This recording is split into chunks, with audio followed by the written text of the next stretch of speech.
Thank you all for joining us today for another exciting lightning talk.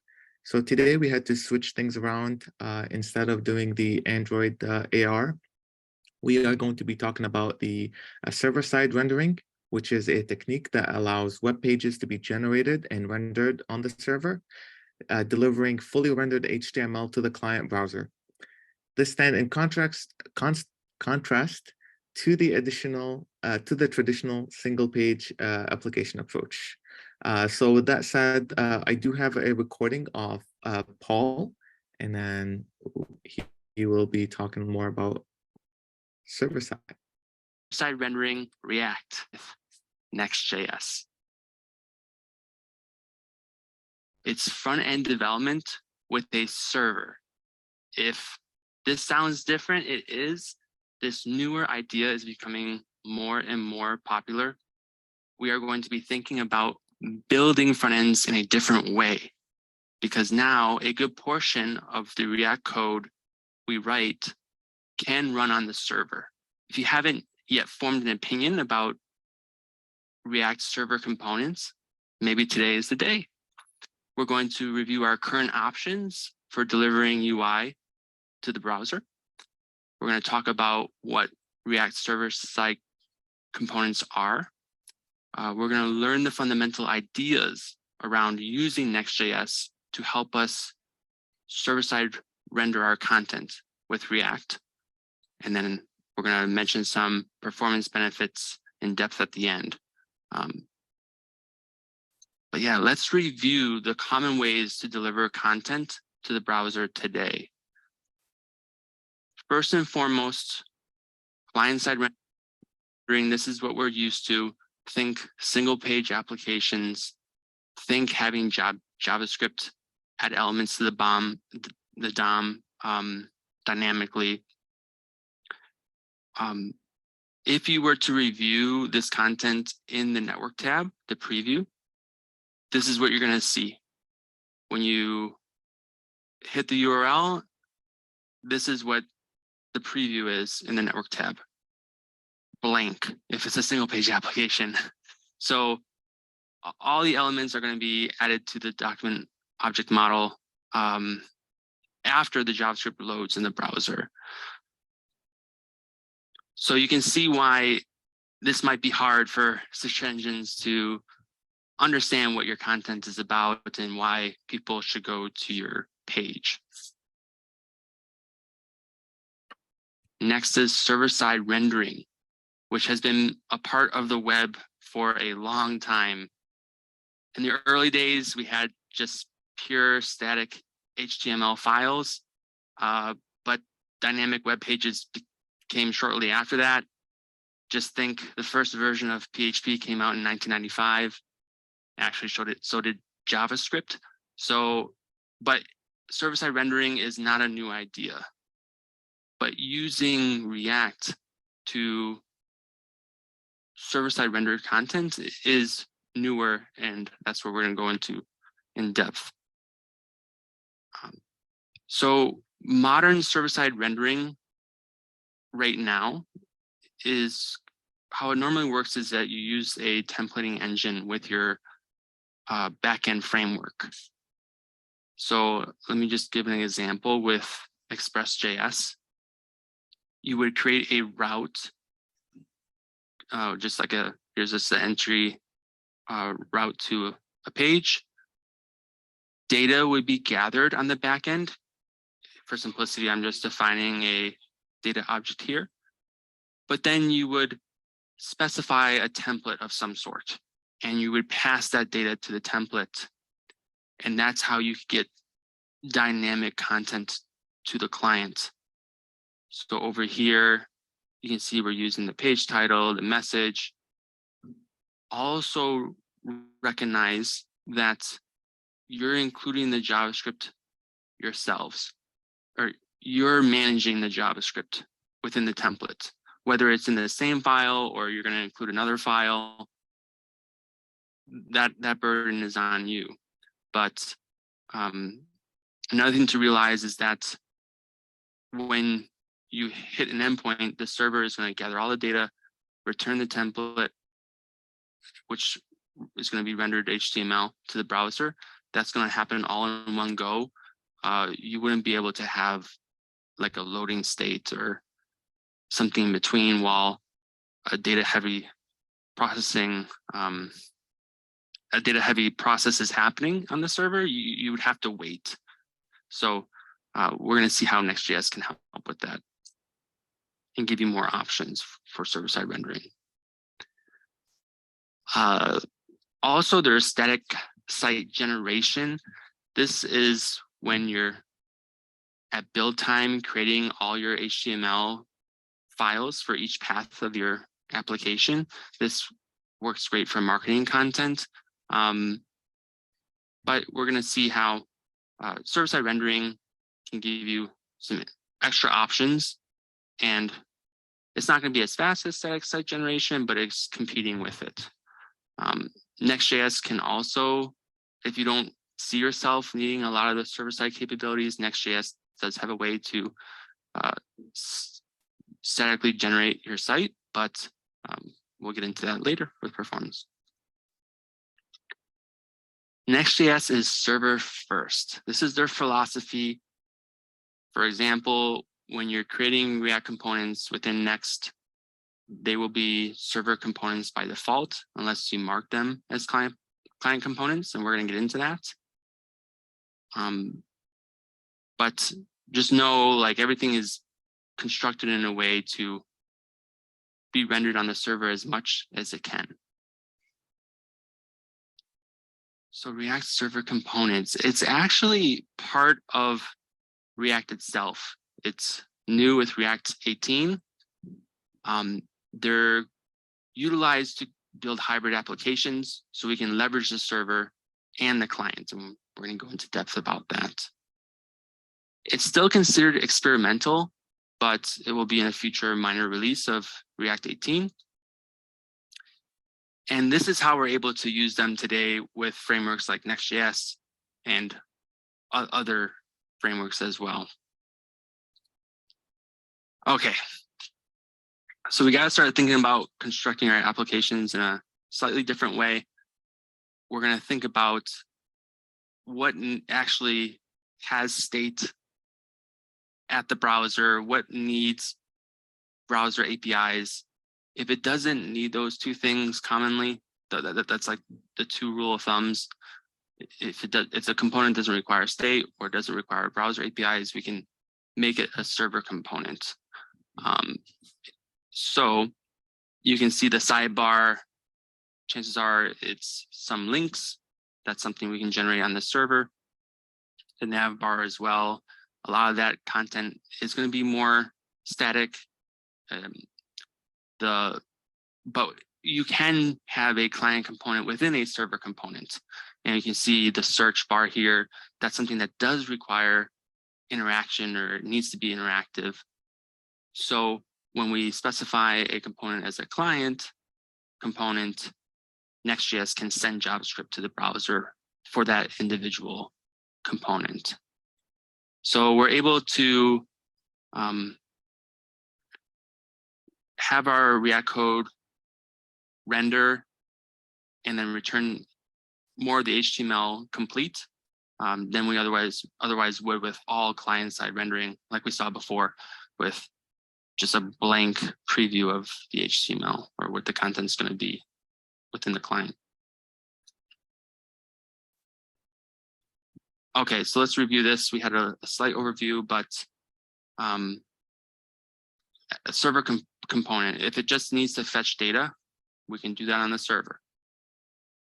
If it needs to access backend resources directly, that's fine. We'll do it on the server. Just think we have access to Node.js, so it's possible to even have your database next to the framework on the server, or maybe even like Redis or something. Whatever's on the server, we can access. But all these data-heavy calls we can do with Node on the server. If you want to keep sensitive information, that's also a great use case of using a server. Large dependencies, let's not send that to the client if we don't have to. We'll keep it server side. But if a component requires interactivity, we want to mark it as a client component. This is where the directives come in. By default, like I mentioned, all components are going to be considered server components. So, I mean, you can specify a component as a server component by using this directive, use server, but you only have to specify the client one. So if we do have a component that is interactive, we'll add use client to the top of the file. If we're using state and lifestyle effects, yes, we're going to need to have that be a client component. Same thing with browser APIs. Chances are your custom hooks are using state, so that will be a client component. And then this is a big one. If you have a code base that still uses React class components, we'll have to mark that as use client. So keep that in mind if you're still working with an older code base of React components that uses class components. Okay, we cannot utilize a server component within a client component. We have to use a little bit of composition to do this. So how this works is if you need to pass a server component to a client component, you can access the children or utilize children from props and then place where the children will go. And then this is how you get around actually passing a server component to a client component. This is a little edge case that I wanted to cover, but just keep this in mind with the code along. Of course, I'll help you along as well, but this is a good concept to know. Okay, the biggest leap we have to make is how is routing going to work with Next.js? We're used to using client-side routing solutions like React Router, but we're not going to have that on the server, and it doesn't make sense to have a solution like that. So in place of that, we're going to have file system-based routing. We're going to create directories and include certain files in order to define our routes within Next.js. Each path segment matches the folder name. And I'll show you a picture of that in a second. There's a way to create layouts, nested routing, loading states, error handling, and more. We'll get more into this as well. But you need to make sure that you have the correct files within the correct directory, because that's how routing is going to work. A little side benefit, since creating routes is a very structured, defined way within Next.js, this is going to make React projects more consistent compared to with regular single page application React projects. You can define your routes in, well, they're usually in the app component file, but the rest of your components can be anywhere and set up in any way. This is going to be nice for jumping around in code bases with Next.js because you're going to know where to go to find out where's the code for a specific route. Okay. So there's going to be an app directory. And then within it, you create directories for your routes. So actually here, dashboard is the example of the route we will be creating. It will be /dashboard here. But I just want to mention some of these extra files that we can include. So layouts, you can create a route layout that would include like HTML and body elements, like the basic setup to an HTML file. And then there is nesting for layouts too. So within your dashboard, the layout component will wrap the page component. So you can imagine you can create hierarchies of layout, and don't get too overwhelmed by this. This is also kind of a newer topic. We do sometimes do this with React, where we're wrapping children with a component, and that's adding more to the component. That's how layouts work. There's nesting, and you can build your layout as you go through the directories. So page.js, this is required for the directory to be reachable by the client. To actually create the route, you need page.js. And then you will use all your common React components within page.js files to create the pages. Loading.js is a fallback UI that can be shown by Next.js when Next.js is fetching data. How this works, it's using suspense. And so when you hit the route, Next.js will, by default, automatically deliver the loading content. And then when the data completes fetching on the server, then it's going to be able to replace that content with the real content you wanted to display. And then error.js, similar to loading, but it's the error scenario.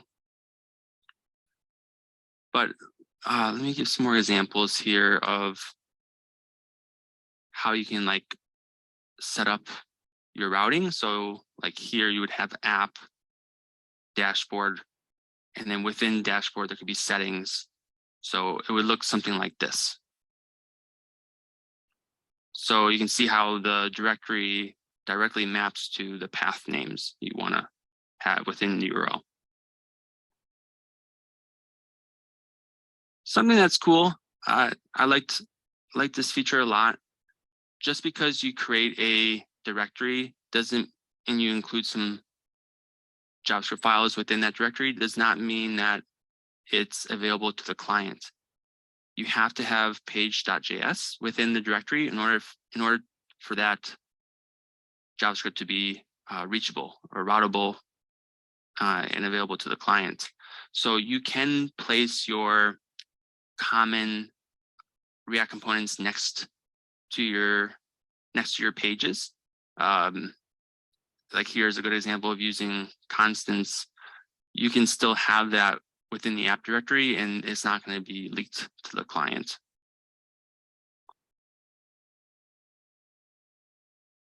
Okay, so migrating to Next.js, let's assume we have a React single page application.